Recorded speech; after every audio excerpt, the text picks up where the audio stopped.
Most people don't even think twice before posting a photo or a memory on social media. It's the 21st century and social media has taken over the lives of everyone. Although it's a great way to keep in touch with tons of people very quickly, you never know what evils may be lurking behind the shadowy gray areas of social media. Celeste Manno, a thriving girl with a seemingly perfect life, had no idea that someone, a stranger, was obsessed with her to the point where she was being mercilessly stalked. Celeste never even imagined in her wildest dreams that she would be attacked in her own home, but she was about to witness just how nightmarish an obsession can really get.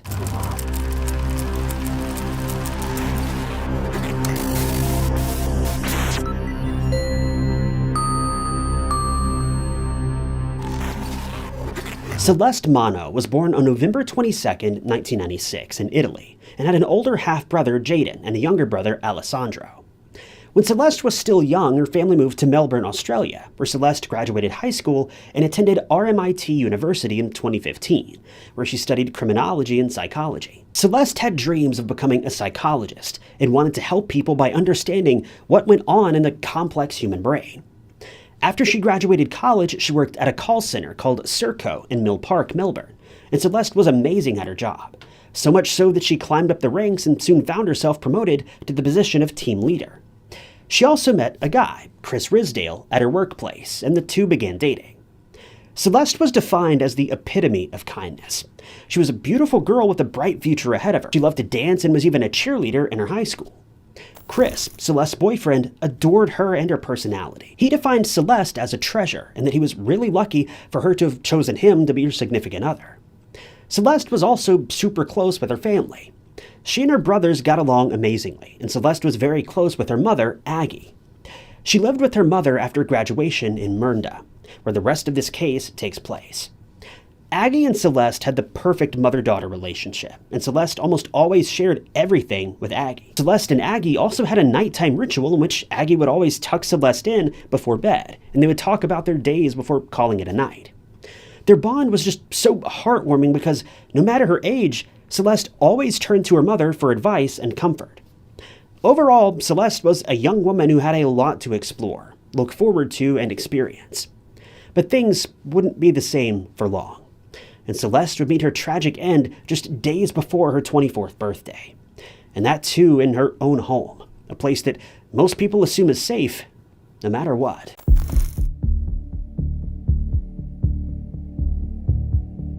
Before we keep going with today's case, just a quick reminder that if you subscribe to the channel, you'll be able to see all my latest videos the moment they upload. It's totally free and really helps keep the channel growing, so I'd really appreciate it. But anyway, on November 14th, 2020, Celeste and Chris went on a brunch date in a rooftop bar in Melbourne, where they took lots of pictures. Since the COVID-19 lockdown restrictions were finally easing, Celeste and Chris could finally meet each other and have a little brunch and catch up. Celeste had also decided to finally make her relationship with Chris official on social media, with a very happy and heartwarming picture. Both Celeste and Chris were serious about each other, and it was about time that they made things official everywhere. Fast forward to November 15th, 2020, which was a Sunday. Celeste posted the photo of her and Chris on her Instagram, then spent the rest of the day watching a movie. Celeste was also in the midst of making plans for her upcoming 24th birthday with her mother. As nighttime rolled around, Celeste and Aggie went about their normal nightly ritual, and Aggie told Celeste that she loved her, to which Celeste responded, "I love you more, good night." Tragically, this was the last time Aggie would ever tell her daughter good night, because at around 4:10 a.m. on November 16th, 2020, Aggie woke up to the sound of glass shattering. She got up and ran straight to Celeste's room because the sound clearly came from her bedroom. When she stopped in front of Celeste's bedroom door, she saw the most horrifying scene a mother could ever witness. 23-year-old Celeste lay on her bed, motionless and covered in blood. Celeste's bedroom window was smashed and there was glass covering the floor. Aggie couldn't believe her eyes. Just hours before, Celeste was alive and talking to her, and now Aggie was holding Celeste close to her, begging for her to open her eyes and say something. A mother should never have to see her daughter like that, and it's a burden that no one should have to bear, let alone a parent. The emergency services were immediately called, and when they arrived, they were horrified to see how Celeste's room looked. It was a gruesome scene. A distraught Aggie begged the first responders to save her daughter's life, but sadly Celeste had already passed away. When Aggie was struck with the news that Celeste was truly gone, she finally understood the gravity of the horrendous situation, and in a mix of sheer hysteria and rage, she stated he killed her. This statement immediately called the police's attention, and they wanted to inquire more while Celeste's body was taken for an autopsy. It was later revealed that Celeste had been attacked 23 times with a knife, and it was a fierce attack, resulting in a lot of defensive wounds on her body, specifically her arms and forearms. The fact that such a crime could take place in such a tiny window of time, it's just appalling. This all unfolded within a few seconds that it took Aggie to leave her bedroom and make her way to Celeste's room. And their house wasn't that big, so it didn't take her long at all. Her chest, arms, and stomach were covered in wounds. According to police, the attack must have lasted for about 2 minutes. And now, they're the professionals, so by all means believe them over the opinion of someone like me. I'm just some guy on the internet. But the fact that this crime took even 2 minutes seems nonsensical to me. Like I said a moment ago, Aggie jumped into action the second she heard the glass break in Celeste's room. And it doesn't take 2 minutes to jump from one room to another. In my mind, I see no way this could have lasted more than a few seconds, and it just shows how rage-filled and frantic this perpetrator must have been. It's just so hard to wrap your head around the fact that Celeste was viciously attacked and lost her life in such a short period of time. That too in her own bedroom, and just a couple of doors down from her mother's room. As the police searched for more evidence from Celeste's bedroom, they also asked Aggie about her very bizarre accusation. This was when more information about who he was surfaced, and the police were left stunned. The most bizarre and infuriating part out of all of this was the fact that Celeste and Aggie had actually gone to the police several times to report this man, but investigators were of little help. Police got to know about a potential person who wanted Celeste, and his obsession that eventually led to him ending her life. And that person was someone Celeste worked with, a 35-year-old man named Louis Seiko.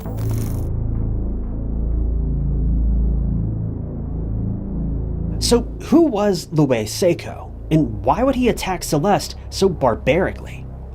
Louis Seiko was born in 1984 in Iraq. His parents were Christian, and he was the oldest of 5 children. In 1992, Louis' family was granted a humanitarian visa, and the entire family migrated to Australia. Louis was defined as a sweet and caring young boy, but he was also a loner and spent most of his time in his room. When he got to college, that's when Louis' personality started to shift, and he became even more withdrawn. He'd never been in a relationship before, and was mostly seen on his own. After graduation, Louis had been unemployed for the most part, until April of 2018, when he got a job at Serco, the same call center where Celeste worked. In fact, he was in the same team that Celeste led. But up until that point, Louis didn't really know about Celeste. But this changed very soon. Turns out, Louis would only hold this job for a short time, and in June of 2019, he received a notice that he was fired based on performance issues. On his last day of work, Louis was escorted out of the office by none other than Celeste Manno. This was the fateful day when Louis really took notice of Celeste, and he was immediately attracted to her. As they were saying their goodbyes, Celeste shook Louis' hand out of courtesy, wishing him luck for his future. But something really odd happened afterwards. Louis, while still holding her hand, pulled Celeste close and kissed her cheek before walking the other way. This action left Celeste embarrassed and probably pretty uncomfortable, and she was caught quite off guard, understandably. Afterwards, when she came home, she even filled her mom, Aggie, in about this weird detail. Aggie, thinking nothing of it, pacified Celeste by saying that Louis probably had an innocent crush on her.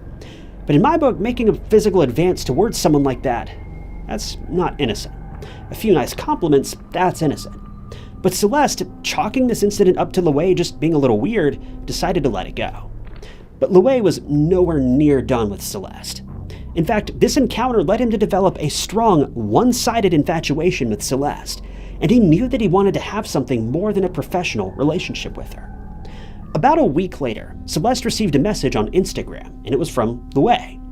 But the contents of the message left Celeste feeling uneasy. They started with somewhat of an innocent tone, with Louis stating that he loved Celeste and that he couldn't eat, sleep, or function at his new job without her, how he thought about her every single day, and even asked if Celeste felt the same way about him. Celeste initially tried to politely deal with the messages by herself, saying that she appreciated Luay's kind words. But she only had professional thoughts about him and wasn't romantically interested in him. She also proceeded to wish him well in his future. Celeste gently rejected Luay and blocked him on Instagram. But Luay clearly didn't get the message. Luay's obsession with Celeste reached new heights, and her rejection only added fuel to the fire. Luay made dozens of fake Instagram accounts just to reach out to Celeste and harass her, all in the name of his, quote, love for her. The messages intensified in creepiness, and they even turned sexual at one point. One of Luay's very eerie messages stated, "Celeste, if you had my body for a day, what would you do to me?" Now, this is just ridiculous and highly inappropriate. Celeste was left with no choice but to sternly answer Luay, and she said, quote, "Stop contacting me. This is making me very uncomfortable. Please respect my wishes and stop." Even after Celeste blocked every single fake account, Luay didn't stop, and his messages and incessant harassment made Celeste very upset and understandably scared. This was noticeable to even people around Celeste, including her mother, Aggie, and Celeste's boyfriend, Chris. They just felt so powerless in the situation. Celeste was uncomfortable and losing sleep over it. She initially thought that Luay would get bored and eventually leave her alone, but unfortunately, that wasn't the case. His obsession took a rageful turn, and in one of his frequent messages from yet another fake account, he said, quote, "My impression of you has changed. You're no different to the majority of women. I will devote every ounce of energy I have to climbing up and proving to the world that I am somebody. That's my promise to you, my final contact with you." After 6 months of seeing her daughter enduring this nonsense, Aggie finally convinced Celeste to file a report against Luay. When the woman went to the police station and told officers what was happening, instead of helping a distressed woman who was very clearly scared, they told Celeste that Luay hadn't committed a crime, and it was best that they just ignored him. When Celeste said that she'd been ignoring him for the last 6 months, the police officer advised her to get off social media, as this was the norm if someone put their life out there for everyone to see. Unfortunately, stalking claims are often taken lightly by the police, and there really aren't any solid laws where constant harassment from a stranger could be penalized.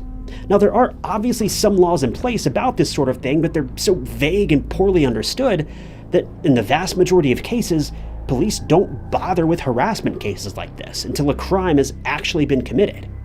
But the problem with that is that, more often than not, by the time a crime has been carried out, it's too late. Now, I don't know about you, but in the vast majority of cases, this means that a police presence is more or less useless. Just think about what happened with Trump at his rally in mid-2024. There were not only police present, but also Secret Service stationed every few feet, and we all know how that played out. It doesn't matter if police are present. They can't legally do a whole heck of a lot until a crime has actually been carried out. And love him or hate him, for Trump, that almost meant it was too late for him as well. But anyway, the trip to the police station was futile for Celeste and Aggie, as the officers didn't even make a report or write down Luay's name for future reference. Unfortunately, Celeste had to deal with Luay's vulgar and very derogatory messages for another 6 months. But things only escalated. Celeste would find Luay's car parked outside her workplace. She received almost 140 messages from Luay from multiple fake accounts, and horrifically, Luay also found out the suburb where Celeste lived by following her home from work one day, and that's a nightmare for anyone who's getting stalked. Celeste, at one point, even confided in a coworker and admitted that Luay's messages were scaring her, and that she was sure that Luay was going to take her life. Celeste was legitimately scared for her life at this point, and it was decided that enough was enough. Some serious action needed to be taken against Luay. Celeste and Aggie went to the police station again after another 6 months, and finally they met a cooperative police officer who advised the women to file for a personal safety intervention against Luay, which they did. Surprisingly, Luay tried to contest the order in court, but it was obviously denied. For a month, everything seemed normal for Celeste again, but it was short-lived. On August 15th, 2020, just 3 months before the horrific attack on Celeste, Luay sent a 3-page letter to Celeste, pleading that she take back the intervention order. He assured her that he would move on from her after she withdrew the order and the charges. He even ended his letter with a smiley face, which is just so creepy. Now, Louay's action of sending the letter to Celeste was, in fact, a breach of the intervention order itself. And when Celeste let the police know about this, they finally had a reason to act. Because after all this back and forth, Louay had finally committed a crime. Louay was arrested at the end of August 2020 for breaching the safety intervention order. And you would think that everything would be normal again, and Celeste would be safe from this man's harassment. But that wouldn't happen. Oddly, within a day, Louay was released, and this time, he was angry with Celeste. He couldn't believe that Celeste would go this far and have him arrested for contacting her. Louay truly believed that he was entitled to Celeste, and that she would be lucky to have him. After his release, Louay's torment of Celeste once again continued with a vengeance, and just after his release, he sent a livid and seemingly final message to Celeste, which stated, "I know you rejected me, I get it. I'm like dirt to you, I get it. I know you hate me, I get it." Around the same time, he bought a hammer and a knife from a local supermarket, and for the next 3 months, Louay went radio silent. Celeste didn't receive any messages from him, but knowing what we know now, he was lurking in the shadows, waiting, biding his time to find the perfect opportunity. Well, he did, and that was the photo that Celeste posted with Chris of their date on the 14th of November. Celeste thought that Louay had finally let his obsession with her go, and she was feeling joyful and free after what felt like an eternity. This was why she went on a date with Chris, and even made her relationship with him public. But little did she know that this very photo would trigger Louay, who was still secretly watching her after all this time, waiting to commit the unthinkable.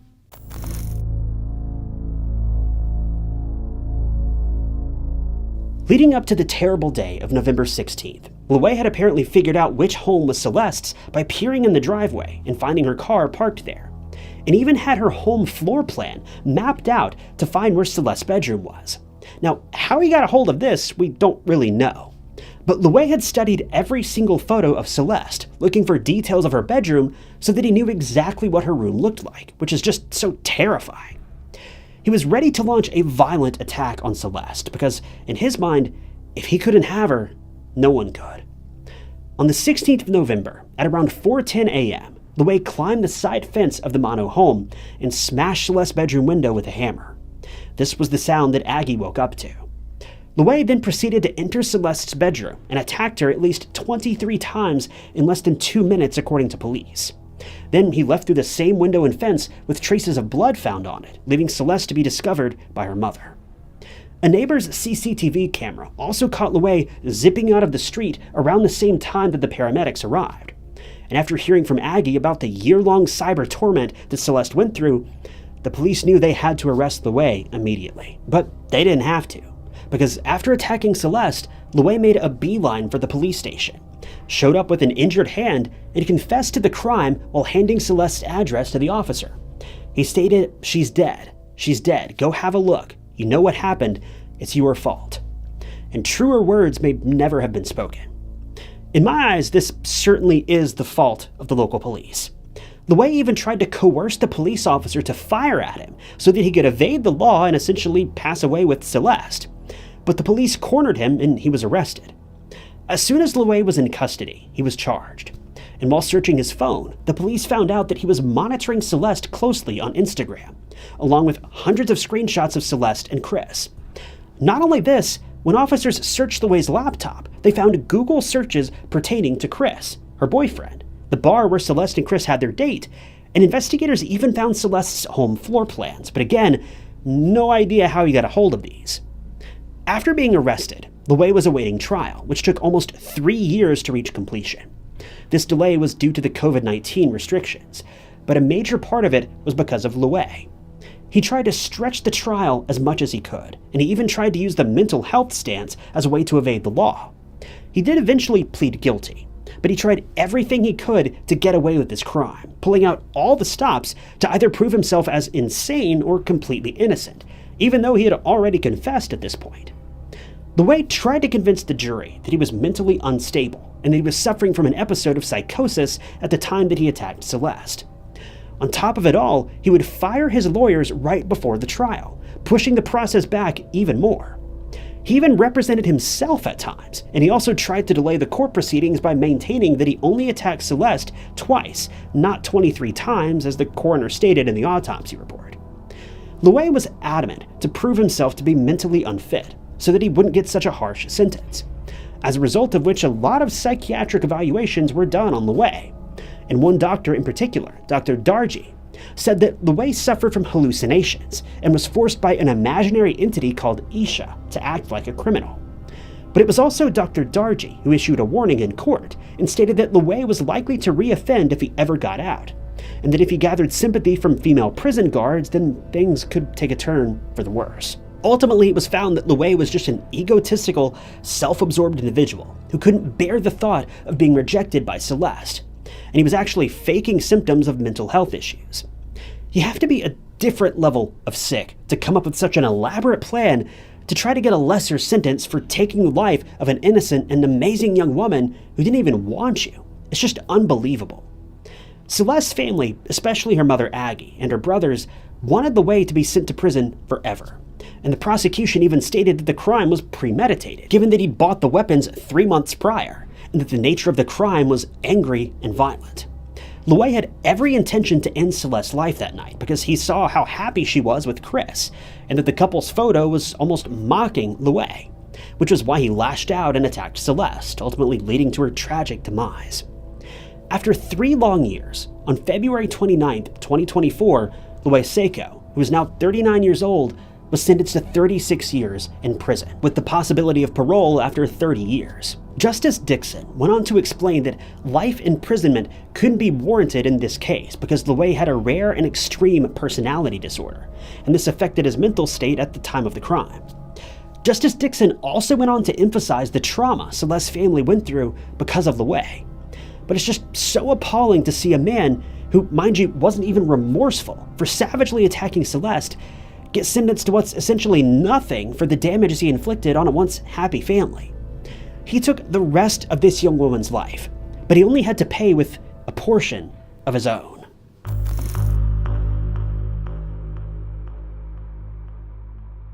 Celeste's family was very obviously devastated with the sentence, as you can expect. Aggie, who came forward with her thoughts after the sentencing, said that the investigators and courts showed Louis mercy, but they showed her daughter none when she contacted the police twice for help. At Celeste's funeral, more than 100 people gathered to bid her farewell. Aggie was completely crestfallen by her daughter's passing, lamenting the fact that she'd never get the chance to see Celeste as a bride or watch her become a mother. According to Aggie, the lack of interest on the police's part is what led Celeste to her death. Celeste's brothers, Jaden and Alessandro, were struck with grief as they had to say goodbye to a gentle and caring soul that was their sister. Celeste's smile is a memory that's imprinted in their minds forever. Aggie, after Louis' sentencing, has been trying hard to petition for the tightening of stalking laws, and she also called for the electronic monitoring of stalking culprits. Aggie firmly believes that if Louis had been monitored and tracked after being served with the intervention order, something could have been done to prevent what happened to Celeste. Aggie is adamant about changing the laws of stalking, because that's what she promised Celeste she would do when she was suffering at the hands of Louis' harassment, that she would bring her justice. Celeste's family remembers her every single day. She was taken away at such a young age, and she had so much to look forward to, but her dreams would never come true. Even though Celeste's family is trying to change the narrative on stalking laws while moving on from this tragic and sudden loss, there will always be a vacant hole in their homes, their hearts, and their minds. Almost half of stalking victims don't even report incidents, thinking that nothing can be done about them and that they won't be taken seriously. And this has to change. Stalking is a serious crime, and things can take a detrimental turn if law enforcement agencies don't work to prevent things from escalating before they reach a point of no return. The world needs to be a safe place for everyone, where no one can harass or torment anyone. But this goal seems further and further away with each passing day. Celeste's case was truly a depiction of a woman who tried to do everything to get her stalkers to stop. But because of the indifference of police and taking stalking lightly, it led to devastating consequences. We can only hope that in the future things change, and that victims of stalking won't be afraid to come forward to report the violence they've been enduring behind closed doors. But the truth of the matter is, I just don't know if that day will ever come.